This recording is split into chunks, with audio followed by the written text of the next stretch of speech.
Hello ಗುರು, ಬನ್ನಿ ನಾವು ನೆನ್ನೆ ಒಂದು ರೈತರ ಮನೆಗೆ ಹೋಗಿದ್ವಿ. ಅಲ್ಲಿ ಪಾರ್ಟ್ 1 ವಿಡಿಯೋ ಮಾಡಿದ್ವಿ. ಅಲ್ಲೇ ಹೋಗಿ ಪಾರ್ಟ್ 2 ವಿಡಿಯೋ ಮಾಡ್ತಿದ್ದೀವಿ. ಪಾರ್ಟ್ 2 ವಿಡಿಯೋಗೆ ಎಲ್ಲರಿಗೂ ಸ್ವಾಗತ ಸುಸ್ವಾಗತ. ನಾನು ನಿಮ್ಮ ಪ್ರೀತಿಯ ಸಕ್ಕ ಸಂಜು ಡೈರಿ ಫಾರ್ಮಿಂಗ್ ಕಡೆಯಿಂದ. ಎಲ್ಲರೂ ಲೈಕ್ ಮಾಡಿ, ಶೇರ್ ಮಾಡಿ, ಕಮೆಂಟ್ ಮಾಡಿ. ಬನ್ನಿ ಇವಾಗ ಹೋಗಿ ಅವ್ರ ಜೊತೆಗೆ ಮಾತಾಡೋಣ. ಬೆಳಿಗ್ಗೆ ನಿಮ್ ಜೊತೆ ಒಂದು ವಿಡಿಯೋ ಮಾಡಿದ್ವಿ, ಚೆನ್ನಾಗಿ ಮಾತಾಡಿದ್ವಿ. ಇವಾಗ ಒಂದು ವಿಡಿಯೋ ಮಾಡೋಣ ಅಂತ ಬಂದಿದ್ವಿ. ಈ ವಿಡಿಯೋದಲ್ಲಿ ನೀವು ಎಷ್ಟು ತರ ಏನೇನ್ ತರ ಮೇವ್ ಹಾಕ್ತೀರಾ, ಎಷ್ಟು ಮೇವ್ ಹಾಕ್ತೀರಾ, ಮತ್ತೆ ಏನೇನು ಹಿಂಡಿ ಬೂಸ ಕೊಡ್ತೀರಾ ಅಂತ ನಮ್ಗೆ ಸ್ವಲ್ಪ ಹೇಳಿದ್ರೆ ನಮ್ ರೈತರಿಗೂ ಸ್ವಲ್ಪ ಹೆಲ್ಪ್ ಆಗುತ್ತೆ. ಏನಿಲ್ಲ ಸರ್, ನಾವು ಡೈಲಿ ಒಂದ್ 3 ಹುಲ್ಲು ಹಾಕ್ತಿವಿ. ಏನೇನ್ ಮೇವ್ ಹಾಕ್ತೀರಾ, ಎಷ್ಟು ಸರಿ ಹಾಕ್ತೀರಾ, ಯಾಕೆ ಹಾಕ್ತೀರಾ? ಯಾಕೆ ಹಾಕ್ತಿವಿ ಅಂದ್ರೆ ಹಸೆ ಮೇವ್ ಹಾಕ್ತಿವಿ, ಒಂದೇ ಒಣಮೇವ್ ಹಾಕ್ತಿವಿ. ಒಂದೇ ಒಣಮೇವು, ಎಡಮೇವು, ಹಸೆ ಮೇವು. ಎಷ್ಟೆಷ್ಟು ಗಂಟೆಗೆ ಹಾಕ್ತೀರಾ? ಬೆಳಗ್ಗೆ ಹಾಕ್ತಿವಿ, ಮುಸ್ರೆ ಹಾಕ್ಬಿಟ್ಟು ಹಾಕ್ತಿವಿ. ಬೂಸ ಕೊಟ್ಟಿ, ಬೂಸ, ಹಿಂಡಿ, ಫೀಲ್ಡು. ಅದು ಎಷ್ಟೆಷ್ಟು ಕೆಜಿ ಕೊಡ್ತೀರಾ? ಒಂದು ಯಾವ್ಯಾವ ತರ ಲೀಟರ್ಗೆ 5 ಕೆಜಿ ಕೊಡ್ಬೇಕಾಗಿ ಸರ್. ನಮ್ಮವೆಲ್ಲ ಕಡಿಮೆ ಇರೋದ್ರಿಂದ ನಮ್ಮವೆಲ್ಲ ಕಡಿಮೆ ಆಗಿ ಇವಾಗ ಲೀಟರ್ಗೆ ಕರೆಕ್ಟ್ ಆಗಿ 10 ಲೀಟರ್ ಕರೆ ಹಸಿಗೆ 5 ರಿಂದ 6 ಕೆಜಿ ಕೊಡ್ಬೇಕು. ನಾವ್ ಅಷ್ಟೊಂದ್ ಕೊಡಕ್ ಆಗ್ತಿಲ್ಲ. ನಾವೊಂದ್ 3 ಕೆಜಿ. ಬೆಳಿಗ್ಗೆ 3 ಕೆಜಿ, ಸಂಜೆ ಯಾವ್ಯಾವ ತರ ಫೀಲ್ಡ್ ಕೊಡ್ತೀರಾ? ನಾವು ಅಲ್ಟಿಮಾ ಪ್ಲಸ್ ಒಂದು ಶಾಂತಿ ಕಂಪ್ನಿದು. ಮತ್ತೆ ಬೂಸ ಯಾವ್ದು ನಮ್ಗೆ ಲೈಕ್ ಯಾವ್ದಾಗುತ್ತೋ ಅದು ಬೂಸ ಚೆನ್ನಾಗಿರೋದು. ಬೂಸ. ಮತ್ತೆ ಹಿಂಡಿ, ಕಡ್ಲೆ ಹಿಂಡಿ ಕೊಡ್ತೀರಾ? ಅದು ಎಷ್ಟು ಕೆಜಿ? ಅರ್ಧ ಕೆಜಿ ಕೊಡ್ತೀವಿ ಸರ್ ನಾವು ದಿನ. ಮತ್ತೆ ಮೇವ್ ಎಷ್ಟು ಗಂಟೆಗೆ ಹಾಕ್ತೀರಾ? ಮೇವು ಬೆಳಗ್ಗೆ ಹಾಕ್ತಿವಿ, ತಿರ್ಗಿ ಮಧ್ಯಾಹ್ನ ಹಾಕ್ತಿವಿ, ತಿರ್ಗಿ ಸಂಜೆ ಒಂದು 4 ಗಂಟೆಗೆ ಒಂದ್ಸರಿ ಹಾಕ್ತಿವಿ, ತಿರ್ಗಿ ಸಂಜೆ ಒಂದು ನೈಟ್ ಒಂದು 9 ಗಂಟೆಗೆ ಹಾಕ್ತಿವಿ ಒಂದ್ಸರಿ. 4 ಮೇವು ಕೊಡ್ತೀವಿ. 4 ಮೇವು ಯಾವ್ಯಾವ ತರ ಕೊಡ್ತೀರಾ? ನೈಟ್ ಹಾಕೋದು ಒಣಮೇವು, ಹಗಲು ಕೊಡೋದು ಹಸೆ ಮೇವು. 3 ಸರಿ ಹಸೆ ಮೇವು. ಯಾವ್ಯಾವ ತರ ಹಸೆ ಮೇವು ಕೊಡ್ತೀರಾ? ಮುಸ್ಕಿನ ಜೋಳ, ಸೆಪ್ಪೆ, ಮತ್ತೆ ಒಗರ್ ಜೋಳ. ಇದೆಲ್ಲ ನಿಮ್ದೇನಾ ಸೆಪ್ಪೆ? ಇದೆಲ್ಲ ನಮ್ದೆ ಸರ್. ಇದೆಲ್ಲ ಸೆಪ್ಪೆ ನಿಮ್ದೆ. ಇದು ನೀವು ಏನಾದ್ರು ಮಿಷಿನ್ 931 ಕ್ರಾಸ್ ಅಂತ ಅರ್ಧರಿ ಹಾಕಿದ್ವಿ ಒಂದ್ಸಲಿ. ಯಾವ್ದು? 931 ಕ್ರಾಸ್. ಅದು 931 ಕ್ರಾಸ್. ಅದ್ರಾಗ ಚೆನ್ನಾಗ್ ಬರುತ್ತಾ ಮೇವು? ಬರುತ್ತೆ ಸರ್, ಸ್ವಲ್ಪ ಪರವಾಗಿಲ್ಲ. ಚೆನ್ನಾಗಿ ಬರುತ್ತೆ. ಗೊಬ್ಬರ ಕೊಟ್ಟಂಗೆಲ್ಲ ಬರ್ತಾ ಇರ್ತದೆ. ಇದೆಲ್ಲ ನಿಮ್ದೆ ಒಟ್ನಾಗೆ. ಇವಾಗ ನಿಮ್ಗೆ ಮೇವೆ ಶಾರ್ಟೇಜ್ ಆಗ್ತಾ ಇದೆಯಾ ಏನಾದ್ರು? ಎಲ್ಲ ಕರೆಕ್ಟ್ ಮೇವು ಕೊಳ್ಳಕ್ ಆಗ್ತದೆ ಸರ್. 250 ರಿಂದ 300 ರೂಪಾಯಿ ಒಂದ್ವರೆ. ನಾವೇ ಬೆಳ್ಕೊಂಡ್ರೆ ನಮ್ಗೆ ಏನಾನ ಉಳಿತೈತೆ. ಇಲ್ಲ ಅಂದ್ರೆ ಏನು ಉಳಿಯಲ್ಲ. ನಿಮಗೆ 15 ದಿವಸಕ್ಕೆ ಹಾಲಿನ ಬಟ್ವಾಡಿ ಎಷ್ಟು ಬರ್ತಾ ಇದೆ? ನಮಗೆ ಒಂದು 12 ರಿಂದ 13 ಸಾವಿರ ಬರ್ತೈತೆ ಸರ್. ಅದ್ರಲ್ಲಿ ಖರ್ಚು ಎಷ್ಟು ಹೋಗುತ್ತೆ? ಖರ್ಚು ಒಂದು 6 ಸಾವಿರ 7 ಸಾವಿರ ಹೋಗ್ತದೆ 15 ದಿನಲ್ಲಿ. 15 ದಿನ. ಮಿಕ್ಕಿದ್ದು ನಿಮ್ಗೆ? ಮಿಕ್ಕಿದ್ದು ಆಗ್ತದೆ. ಅದೇ ಸರ್, ಅರ್ಧ ಉಳಿತೆ ಅಂತ ನೆನ್ನೆ ಹೇಳಿದ್ನಲ್ಲ ಸರ್. ಅದೇ ನೆನ್ನೆ ಅರ್ಧ ಉಳಿಯುತ್ತೆ. ಒಟ್ನಾಗೆ ಅರ್ಧ ಉಳಿಯುತ್ತೆ ನಿಮ್ ಗಸ್ಗಳಲ್ಲಿ. ತಿರ್ಗಾ ನಿಮ್ ಜೀವನಕ್ಕೆ ಏನಾದ್ರು ತೊಂದರೆ ಆಗ್ತಾ ಇದೆಯಾ? ಏನಾದ್ರು ಜೀವನಕ್ಕೆ ಏನ್ ತೊಂದ್ರೆ ಏನಿಲ್ಲ ಸರ್. ಅದೇ ಜೀವನಕ್ಕೆ ಏನ್ ತೊಂದ್ರೆ ಅಂದ್ರೆ ನಾವು ನಾವೇ ಬೆಳ್ಕೊಂತೀವಿ. ಭತ್ತ ಎಲ್ಲ ನಾವೇ ಬೆಳ್ಕೊಂತೀವಿ. ನಮ್ಗೆ ಏನ್ ಅದೇ ಇದ್ರಲ್ಲಿ ಹುಟ್ಟತೈತೆ ನಮ್ಗೆ. ನಾವೆಲ್ಲ ಸಿಕ್ಕಿರೋ ಕೂಲಿ ಪಾಲಿಗೆ ಹೋಗ್ತೀವಿ ಅಷ್ಟೇ ಸಾಕು. ಅಲ್ಲಿಗೆ ಸರೋಗ್ತೈತೆ ಜೀವನ ಮಾಡೋದು. ನೀವ್ ಒಬ್ರೇ ನೋಡ್ಕೊಂತೀರ 3 ಹಸುಗಳು? ಇನ್ಯಾರ ನಿಮ್ ಜೊತೆ? ನಮ್ಮ ಅಮ್ಮ, ನಮ್ಮ ತಾಯಿಯವ್ರ ಅವ್ರೆ ಎಲ್ಲ ನೋಡ್ಕೊಂತಾರೆ. ಅವರು ಸ್ವಲ್ಪ ಸಪೋರ್ಟ್ ಮಾಡ್ತಾರೆ. ಮೇವ್ ಕುಯ್ಯೋದೆಲ್ಲ ನೀವೇನಾ ಅಥವಾ ಏನಾದ್ರು? ಮೇವ್ ಕೊಯ್ಯೋದು ಎಲ್ಲ ನಾವೇ ಸರ್. ಮೇವ್ ಕೊಯ್ದು ಹಾಕ್ಬಿಟ್ಟು ಏನಾರ ಕೆಲಸ ಇದ್ರೆ ಮೇವ್ ಕೊಯ್ದು ಹಾಕ್ಬಿಟ್ಟು ಹೋಗ್ತೀನಿ. ಮಿಷಿನ್ ಐತಾ ನಿಮ್ದೇನಾದ್ರು ಮೇವ್ ಕುಯ್ಯಕ್ಕೆ? ಏನಿಲ್ಲ ಸರ್, ಅಂತದೆಲ್ಲ ಏನು ಅಂತ ಟೆಕ್ನಿಕಲ್ ಏನ್ ಬಳಸಿಲ್ಲ ಸರ್. ನಮ್ಗೆ ಎಲ್ಲ ಬರ್ ಕೈಯಲ್ಲಿ ಮಾಡೋದು. 3 ಹಸಿಗೆ ಏನ್ ಸರ್ ನೀವು? ಇವಾಗ ನಿಮ್ದು ಏನು ಹಾಲೆಲ್ಲ ಕೈಯಾಗಿ ಕರ್ದಾಕ್ತೀರಾ? ಇಲ್ಲಿ ನಿಮ್ದು ಡೈರಿ ಯಾವ ಕಂಪ್ನಿಗೆ ಹಾಕ್ತೀರಾ ನೀವು ಹಾಲು? ಅದಕ್ಕೆ ಎಷ್ಟು 1 ಲೀಟರ್ಗೆ ಎಷ್ಟು ರೂಪಾಯಿ ಹಾಕೊಡ್ತಾವ್ರೆ? ಯಾವ್ದು ಫ್ಯಾಟ್ ಬಂದಾಗ ಸರ್, ಮೊದ್ಲೇ ಹಂಗ ಒಂದು ಮಿನಿಮಮ್ ಆಗಿ ಒಂದು 35 ಇಷ್ಟ 34 ಚಿಲ್ಲರೆ ಇತ್ತು ಸರ್. ತಿರ್ಗಿ ಯಾಕೋ ಕಡಿಮೆ ಮಾಡಿದ್ದಾರೆ. ತಿರ್ಗಿ ಕಡಿಮೆ ಮಾಡಿದ್ದಾದ್ಮೇಲೆ ತಿರ್ಗಾ ಯಾಕೋ ಮಿಷಿನ್ ಕೊಂಡ್ಬಿಟ್ಟವ್ರೆ. ಫ್ಯಾಟ್ ಇನ್ಮೇಲೆ ದುಡ್ಡು ಈಗ ಎಷ್ಟು? ನಿಮ್ ಫ್ಯಾಟ್ ಎಷ್ಟು? ಅಷ್ಟು ದುಡ್ಡು. ನೀವು ಅವರೇ ಬಂದ್ ತಗೊಂಡೋಗ್ತಾರ ಅಥವಾ ನೀವು ತಗೊಂಡೋಗಿ ಹಾಕ್ಬೇಕು ಸರ್? ಹೊತ್ಕೊಂಡ್ ಹಾಕ್ತೀರಾ? ಗಾಡಿ ಏನಾದ್ರು ಐತಾ? ಗಾಡಿ ಐತೆ ಸರ್. ಗಾಡಿ ನಮ್ಮ ಹುಡುಗ ತಗೊಂಡೋಗಿ. ಒಟ್ನಾಗಿ ನೀವು ಗಾಡಿಯಾಗ ಹೋಗಿ ಹಾಕ್ಬತ್ತೀರಾ? ಇದೆಲ್ಲ ಗದ್ದೆ. ಇದು ಎಷ್ಟು ದಿವಸಕ್ಕೆ ಬರುತ್ತೆ ಇನ್ನ ನಿಮ್ಗ ಕೊಯ್ಲು? ಇದು 4 ತಿಂಗಳು ಒಟ್ಬಿಟ್ಟು 4 ತಿಂಗಳು 10 ದಿವಸಕ್ಕೆ ಸರ್. ಒಟ್ಟು ಸ್ಟಾರ್ಟಿಂಗ್ ಒಟ್ಲು ಮಾಡೋ ಒಟ್ಲು ಬಿಟ್ಟಿಂದ 4 ತಿಂಗಳು 10 ದಿವಸಕ್ಕೆ ಭತ್ತ ಸರ್. ಇದು RNR ಸೋನಾ. ಇದು ಅಂದ್ರೆ ನೀವು ಇದನ್ನೆಲ್ಲ ಮೇವೆಲ್ಲ ಕೊಯ್ಸಿ ನೀವೇ ಬಣವೆ ಹಾಕಂತೀರಾ? ಎಲ್ಲ ನಾವೇ ಬಣವೆ ಹಾಕ್ತಿವಿ. ನಾವೇ ಭತ್ತ ಎಲ್ಲ ನಮ್ಮ ಮನೆಗೆ ಹಾಕಂತೀವಿ. ಭತ್ತ ಎಲ್ಲ ನಿಮ್ ಮನೆಗೆ ಹಾಕಂತೀವಿ. ಎಷ್ಟು ಇದ್ರಾಗ ಮಿನಿಮಮ್ ಎಷ್ಟು ಭತ್ತ ಬರ್ಬೋದು? ನಿಮ್ ಮನೆಗೆ ಎಷ್ಟು ಅಕ್ಕಿ ಆಗ್ಬೋದು? ಒಂದು 18 ರಿಂದ 20 ಮೂಟೆ ಆಗ್ತಾವ ಸರ್. ಇದ್ರಲ್ಲಿ 18 ರಿಂದ 20 ಮೂಟೆ ಅಕ್ಕಿ ಎಷ್ಟು ಬರುತ್ತೆ? ನೀವೆಲ್ಲ ಅದೆಲ್ಲ ಮಿಷಿನ್ ಕೊಟ್ಟಿದ್ದ ಒಂದ್ 8 ಕ್ವಿಂಟಾಲ್ ಬರ್ತದೆ ಸರ್. 800 kg ಇಂದ 9 ಕ್ವಿಂಟಾಲ್ ಬರ್ತೈತೆ. ಒಂದು 20 ಮೂಟೆ ಹಾಕಿ.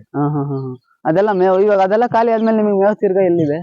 ನಮ್ ಮೇವು ತಿರ್ಗಾ ಡ್ರೈವ್ ಅಲ್ಲಿ ಇದ್ರಲ್ಲಿ ಹಾಕಿದೀವಿ ಸರ್. ಇದು ಬೇರೆ ಹೊಲದಲ್ಲಿ ಹಾಕಿದೀವಿ. ಇವಾಗ ಇದು ಖಾಲಿ ಆಗ್ತಿದೆ ಅಂತ ತಿರ್ಗಾ ಗೇಸ್ ಚೆಲ್ತೀರಾ ಅವಾಗ್ಲೇನೆ? ಹಿಂದೆಲೆ ಚೆಲ್ ಬಿಡ್ತೀವಿ, ಖಾಲಿ ಆಗ್ತದೆ ಹಿಂದೆಲೆ ಚೆಲ್ ಬಿಡ್ತೀರಾ. ಇದು ಯಾವ್ದು ಇದು ಮೇವು? ಇದು ಮುಸ್ಕಿ ಜೋಳ ಸರ್. ಅದ್ ಹಾಕುದ್ರೆ ಹಾಲ್ ಬರ್ತಾವ? ಹ್ಞೂ ಸರ್, ಇದು ಹಾಕಿದ್ರೆ ಬರ್ತವೆ. ಪರವಾಗಿಲ್ಲ, ಅದು ಹಾಲ್ ಬರ್ತವೆ. ಅವೆಲ್ಲ ಬಲ್ತ್ ಮೇಲೆ ಚೆನ್ನಾಗಿ ಒಣ ಹಾಕಿದ್ರೆ ಇನ್ನೂ ಚೆನ್ನಾಗಿ ಹಾಲ್ ಬರ್ತವೆ. ಇದು ಅದ್ಯಾವ್ದು ಹೇಳಿದ್ರಲ್ಲ 931 ಕ್ರಾಸ್. ಅದು ಅದ್ರಲ್ಲಿ ಮೇವ್ ಇದು ಅಂದ್ರೆ ಇವಾಗ ಹಾಲ್ ಬರುತ್ತೆ ಸರ್. ಅದು ಸ್ವಲ್ಪ ಎಳೆದ್ರಲ್ಲೇ ಕೊಯ್ದಾಕ್ಬಿಟ್ರೆ ಹಾಲ್ ಬರುತ್ತೆ. ಒಟ್ಟಾಗಿ ಇದೆಲ್ಲ ನಿಮ್ದೆ. ಇದೆಲ್ಲ ಇಷ್ಟೊಂದು ಇದೆಲ್ಲ ಹಾಕೋರಲ್ಲಿ ಇದೆಲ್ಲ ನಿಮ್ದೇನಾ ಅಥವಾ ನಿಮ್ ನಮ್ಮ ಅಣ್ಣ ಭಾಗ ಸರ್. 5 ಭಾಗ ಇದೆ. ಒಬ್ಬೊಬ್ಬರಿಗೆ ಒಂದೊಂದ್ ಎಕರೆ ಬಂದಿದೆ ಸರ್. ನೀವೆಲ್ಲ ಎಷ್ಟು ಜನ ಅಣ್ಣ ತಮ್ಮಂದಿರು? 5 ಜನ ಸರ್. 5 ಜನ. ಇದೆಲ್ಲ ನಿಮ್ದೆ ಮನೆ ಇಲ್ಲೆಲ್ಲ? ಇದೆಲ್ಲ ಫುಲ್ ನಿಮ್ದು, ಅಲ್ಲಿ ರೋಡಿಂದ ಅಲ್ಲಿವರೆಗೂ ನಿಮ್ದೆ? ಈ ತರ ನೀವು ಅಂದ್ರೆ ಫುಲ್ ನಿಮ್ಗೆ ಒಂದ್ ಸ್ವಲ್ಪ ಸರಳವಾಗಿ ಐತೆ? ಸರಳವಾಗಿದೆ, ಜೀವನ ಐತೆ. ಅಂದ್ರೆ ಹಸ್ಗಳಲ್ಲಿ ತುಂಬಾ ಲಾಸ್ ಆಗ್ತಾ ಇದೆ? ಲಾಸ್ ಅಂದ್ರೆ ಸರ್ ಅದೇ ಸರ್ ಜೀವನ. ಈಗ ಏನೋ ಇದ್ರ ಮೇಲೆ ನಾವು ಆಲೆ ಹಿಂದೆ ಮಾಡಿದ್ವಿ. ಹಿಂದೆ ಮಾಡಿ ನಾವು ಆಲೆನೇ ಸ್ವಲ್ಪ ಕೈ ಸುಟ್ಟಿರೋದ್ರಿಂದ ನಾವು ಇನ್ವೆಸ್ಟ್ ಮಾಡಿದ್ವಿ ದುಡ್ಡು. ಇನ್ವೆಸ್ಟ್ ಮಾಡಿ ನಾವು ಏನೇನ್ ಬೇಕೋ ಎಲ್ಲ ಮಾಡಿದ್ವಿ. ಶೆಡ್ ಇನ್ನು ಎಕ್ಸ್ಟೆಂಡ್ ಮಾಡಿ ಏನೇನೋ ಮಾಡಿದ್ವಿ ಬೇರೆ ಜಮೀನಲ್ಲಿ. ಅದು ಯಾಕೋ ಸ್ವಲ್ಪ ಹಿಂಗೆ ಕಂಡು ಬಂತು, ನಮ್ಗೆ ಲಾಸ್ ಅನ್ನಂಗ್ ಆಯ್ತು. ಬೇಡ ಅಂತ ಹೇಳ್ಬಿಟ್ಟು ಏನ್ ಸರ್ ಇವಾಗ ಸ್ವಂತ ಮೇವು ಇದ್ದು ಸ್ವಂತ ಇದಿದ್ರೆ ಉಳಿಯುತ್ತೆ ಸರ್ ಏನಾನ. ಇಲ್ಲಾಂದ್ರೆ ಉಳಿಯಲ್ಲ. ಮತ್ತೆ ಅದ್ರಲ್ಲಿ ಏನಾನ ಕೆಚ್ಚಲು ಬಾವ್ ಆಗೋದು, ಮತ್ತೆ ಜ್ವರ ಬರೋದು, ಇವೆಲ್ಲ ಆದಾಗ ನಮ್ಗೆ ಹಾಲು ಫುಲ್ ಯಥೇಚ್ಛವಾಗಿ ಮೆಡಿಸಿನ್ ಜಾಸ್ತಿ ಮಾಡಿಸ್ಬೇಕಾಗುತ್ತೆ. ಅವಾಗ ಹಾಲ್ ಡೌನ್ ಆಗ್ತವೆ. ಹಿಂಗಾಗ್ಬಿಟ್ಟು ಸ್ವಲ್ಪ ಲಾಸ್ ಕಂಡು ಬರ್ತದೆ ಸರ್ ಒಂದ್ಸರಿ. ಲಾಸ್ ಕಂಡು ಬರ್ತದೆ. ಅದ್ರಲ್ಲಿ ಇವಾಗ ಅದ್ರ ಮಧ್ಯದಲ್ಲಿ ಚಪ್ಪೆ ರೋಗ ಅಂತ ಬರುತ್ತೆ, ಬಬ್ಬೆ ರೋಗ ಅಂತ ಬರ್ತೈತೆ. ನಮ್ಮ ಖಾಲಿ ಆಲ್ರೆಡಿ ಒಂದ್ಸರಿ ಕಾಯಿಲ್ ಬಾಯಿ ಜ್ವರ ಆಗಿತ್ತು ಸರ್. ಅದಾದ್ರೆ ಏನಾದ್ರು ಅದಾಗಿದ್ರೆ ಸರ್ ಸಾನೆ ನಾಲ್ಗೆಲ್ಲ ಇದಾಗ್ಬಿಟ್ಟು ಒಳಗಡೆ ನಾಲ್ಗೆ ಚಮಟ ಎಲ್ಲ ಸುಲ್ಲು ಬಿಡುತ್ತೆ ಸರ್, ಚರ್ಮ ಎಲ್ಲ. ಮತ್ತೆ ಗೊರ್ಸ ಎಲ್ಲ ಎದ್ದೋಗ್ಬಿಡ್ತವೆ. ತುಂಬಾ ಫುಲ್ ಎಫೆಕ್ಟ್ ಸರ್. ಅವಾಗ ಮೆಡಿಸಿನ್ ಮೇಯಲ್ಲ ಸರ್. 20 ದಿನ ತಿಂಗಳು ಮೇಯಲ್ಲ. ಅವಾಗ ಹಾಲ್ ಫುಲ್ ಡೌನ್ ಆಗ್ತಾವ? ಫುಲ್ ಡೌನ್ ಅಲ್ಲ ಸರ್, ಹಾಲ್ ಕರಿಯೋದೇ ಇಲ್ಲ ಅವಾಗ. ಹಾಲ್ ಕರಿಯಲ್ಲ ಅವಾಗ. ಮೇವೆಲ್ಲ ಅವಾಗ ಅವೇ ತಿಂತಾವ ಏನಾದ್ರು? ಎಲ್ಲ ತಿನ್ನೋದಿಲ್ಲ ಸರ್, ನಾವು ತಿನ್ನಿಸ್ಬೇಕು ಕೂತ್ಕೊಂಡು. ನೀವೇ ಕೂತ್ಕೊಂಡು ತಿನ್ನಿಸ್ಬೇಕು? ನಾಲ್ಗೆಲ್ಲ ಗಾಯ ಆಗ್ಬಿಟ್ಟಿರು ಸರ್. ಅವಾಗ ತುಂಬಾ ಕಷ್ಟ ನಿಮ್ಗೆ ಆಗುತ್ತೆ? ಕಷ್ಟ ಸರ್, ಸಿಕ್ಕಾಪಟ್ಟೆ ಕಷ್ಟ. ಆತರ ಆಗ್ತಾ ಇದೆ ನಿಮ್ಗೆ? ಫುಲ್ ಕಷ್ಟ ಆಗ್ತಾ ಇದೆ. ಅವಾಗ ಡಾಕ್ಟರ್ನು ಕರೆಸ್ತೀವಿ, ಡಾಕ್ಟರ್ ಏನ್ ಬೇಕೋ ಅದ್ ಮಾಡ್ತಾರೆ. ನಾವು ನಾಟಿ ವೈದ್ಯ, ಪಚ್ಚಕರ್ಪೂರ, ಪಚ್ಚಬಾಳೆ ಹಣ್ಣು ಈ ತರದವ್ ನಾವು ಏನಾರ ತಿನ್ನಿಸ್ಕೊಂಡು ನಾವು ಇದ್ ಮಾಡ್ತಾ ಇರ್ತೀವಿ ಸರ್. ಅದಕ್ಕೇನಾದ್ರು ಅಂದ್ರೆ ನಾಟಿ ವೈದ್ಯ ಅಂದ್ರೆ ಇಲ್ಲೇ ನೀವೇ ಮಾಡ್ಕೊಂತೀರ ಅದೆಲ್ಲ? ಕಾಲ್ ಬಾಯಿ ಜ್ವರಕ್ಕೆ ಅದೆಲ್ಲ ಮಾಡಿದ್ರೆ ಸ್ವಲ್ಪ ಸರೋಗ್ತದೆ. ತಿರ್ಗಾ ಏನಾದ್ರು ಕಾಲು ಅಷ್ಟೇ ಸರ್, ಕಾಲಿಗೆ ಬಿಸಿನೀರ್ ಹಾಕ್ತಾ ಇರ್ಬೇಕು. ಬಿಸಿನೀರ್ ಅಂತೂ ಬೆಳಿಗ್ಗೆ ಸಂಜೆ ಕಾಯಿಸಿ ಹಾಕ್ತಾ ಇದ್ರೆ ಅದು ಕಾಲು ಕುಂಡ್ತಾ ಇರ್ತವೆ. ಅವಾಗ ತುಳ್ಕೋಬೇಕು ಅಂದ್ರೆ 1.5 ತಿಂಗಳು 2 ತಿಂಗಳು ಕಾಲಿಗೆ ಬಿಸಿನೀರ್ ಹಾಕ್ತಲೇ ಇರ್ಬೇಕು ಸರ್. ನಾವು ಬೆಚ್ಚಿಗೆ ಬಿಸಿನೀರ್ ಅಂತ ಹೊಯ್ಕಂತೀವಲ್ಲ, ಆ ಬಿಸಿನೀರ್ ಅಂತ ಹಾಕ್ಬೇಕು. ನೀವು ಅಂದ್ರೆ ಇವಾಗ ಎಷ್ಟು ದಿನಕ್ಕೆ ಒಂದ್ ಹಸು ಇವಾಗ ಈಲಾದ್ಮೇಲೆ ಎಷ್ಟು ದಿವಸ ಕರು ಆಗ್ತದೆ ಕರೆಕ್ಟ್ ಮ್ಯಾಕ್ಸಿಮಮ್? 9 ತಿಂಗಳ ಮೇಲೆ 3 ದಿವಸ ಸರ್. 9 ತಿಂಗಳ ಮೇಲೆ 3 ದಿವಸ. ಗಂಡ್ ಕರಕ್ಕೆ ಏನಾದ್ರು ಡಿಫ್ರೆನ್ಸ್? ಏನಿಲ್ಲ ಸರ್, ಎಲ್ಲಾ ನಾವೆಲ್ಲ ಪರೀಕ್ಷೆ ಮಾಡಿದ್ವಿ ಸರ್. 9 ತಿಂಗಳ ಮೇಲೆ 3 ದಿವಸ ಗುರ್ತಿಕೊಂಡು ಡೇಟ್ ಗುರ್ತಿಕೊಂಡು ಇದು ಮಾಡಿ ಸರ್. ಯಾರು ಏನ್ 9 ದಿವಸದ ಮೇಲೆ 9 ದಿವಸ ಅವೆಲ್ಲ ಸುಳ್ಳು ಸರ್. 9 ದಿವಸದ ಮೇಲೆ 3 ದಿವಸ ಇಲ್ಲ 4ನೇ ದಿವಸ ಕರ ಹಾಕ್ಬಿಡ್ತೇವೆ. 9 ತಿಂಗಳ ಮೇಲೆ 3 ದಿವಸ ಇಲ್ಲ 4 ದಿವಸ ಕರ ಹಾಕ್ಬಿಡ್ತೇವೆ. ನೀವು ಅನುಭವದಲ್ಲಿ ಈ ತರ ಅನುಭವ ಸರ್. ನಾವು ಆಲೆ ಡೇಟ್ ಗುರ್ತು ಹಾಕೊಂಡು ನಾವು ಸಾಧನೆ ಮಾಡಿ ಒಂದ ಸಲ ಅಂತ ಹೇಳ್ಬಿಟ್ಟು ಶಾನೆ ಹಸ್ಗಳು ನೋಡ್ಬಿಟ್ಟಿದ್ವಿ. 9 ತಿಂಗಳಿಂದ 9 ತಿಂಗಳ ಮೇಲೆ 3 ದಿವಸ ಇಲ್ಲ 4 ದಿವಸ ಕರ ಹಾಕ್ತೇವೆ. ನೀವೇ ಕರ ಕೀಳ್ತೀರಾ ಅಥವಾ ಏನಾದ್ರು ಡಾಕ್ಟರ್ ಕೇಳ್ತೀವಿ? ಎಲ್ಲ ಕರ ಅದೆಲ್ಲ ನಾವೇ ಮಾಡ್ಕೊಂತೀವಿ. ತಿರ್ಗಾ ಕರ ಇದ್ದಾಗ ನೀವೇನೇನ್ ಮೆಡಿಸಿನ್ ಕೊಡ್ತೀರಾ? ಏನಾದ್ರು ಅದು ಮೆಡಿಸನ್ ಏನು ಕೊಡಲ್ಲ ಸರ್. ಮೆಡಿಸನ್ ಏನು ಅಂತದೇನು ಮಾಡಲ್ಲ. ನಮ್ಗೇನು ನಮ್ಮ ತಿಳಿದಂಗೆ ನಾವೇನ್ ಮಾಡ್ಬೇಕು ಅದನ್ನ ಮಾಡ್ತೀವಿ. ನೀವೇ ಅದು ಏನ್ ಬೇಕೋ ಅದೆಲ್ಲ ಮಾಡ್ತೀರಾ? ಅಲ್ಲಿ ಏನಾದ್ರು ನಾಟಿ ಏನಾದ್ರು ಕೊಡ್ತೀರಾ? ಹಸ ಈತಿದಂಗೆ ಏನಾದ್ರು ಇದ್ ಮಾಡಿದಾಗ? ಏನ್ ನಾಟಿದ್ದೇನ್ ಕೊಡಲ್ಲ ಸರ್. ಅಂಬ್ಲಿ ಕೊಡ್ತೀವಿ. ರಾಗಿ ಅಂಬ್ಲಿ ಕೊಡ್ತೀವಿ. ಎಷ್ಟ್ ಟೈಮ್ ಕೊಡ್ತೀರಾ? ಒಂದ್ ಟೈಮ್ ಒಳ್ಳ ನಮ್ಮ ಮನೆಗೆ ಮಾಡೋದಂಗೆ ಇವಾಗ ಬಿಡುವ ಕೆಲಸ ಇದ್ರೆ ಕೊಡೋದೇ ಇಲ್ಲ ಅವತ್ತು.